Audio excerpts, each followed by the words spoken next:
নির্বাচনে মানুষ দুই ভাগে ভাগ হয়ে যাবে, একদল ইসলামের পক্ষে, একদল ইসলামের বিপক্ষে। কেউ দেশের পক্ষে, কেউ ভারতের পক্ষে।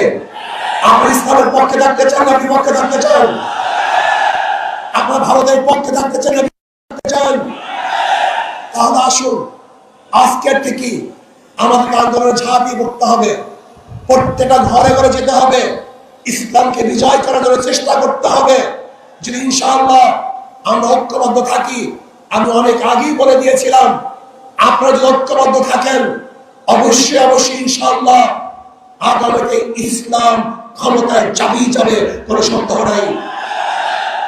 আমি তত্ত্বাবধায়ক সরকারের অন্তর্বর্তী সরকারের প্রধান ডক্টর ইউনূসকে বলবো, নির্বাচন নিয়ে ষড়যন্ত্র চলতেছে, নির্বাচনকে পিছনে হটাবার ষড়যন্ত্র চলতেছে। আমি বলবো যথা টাইমে নির্বাচন দিতে হবে। নির্বাচন নিয়ে কোনো ষড়যন্ত্র বাংলাদেশের জনগণ মানবে না। একটা নির্বাচন দিতে হবে, গ্রহণযোগ্য নির্বাচন। যে নির্বাচনের সবাই অংশগ্রহণ করবে,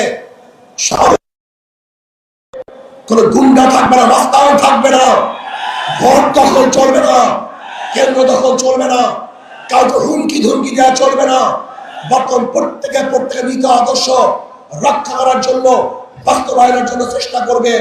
সেই সুযোগ, লেভেল প্লেইং ফিল্ড সরকারকে গঠন করতে হবে, সেই পরিবেশ সৃষ্টি করতে হবে। যদি আপনি ব্যর্থ হন তাহলে বাংলাদেশের জনগণ আপনাকে অবশ্যই ক্ষমা করবে না। আসুন আমরা সম্মিলিতভাবে আগামী ইসলাম হুকুমত কায়েম করার জন্য আমাদের যা কিছু আছে সব নিয়ে ঝাঁপিয়ে পড়বো। অবশ্যই ইনশাআল্লাহ ইসলাম বিজয় হবে। এদেশের চাঁদাবাজরা আর বিজয় অর্জন করতে পারবে না। আমার আলাইনা ইল্লাল বালাগ। আসসালামু আলাইকুম ওয়া রাহমাতুল্লাহি ওয়া বারাকাতুহু।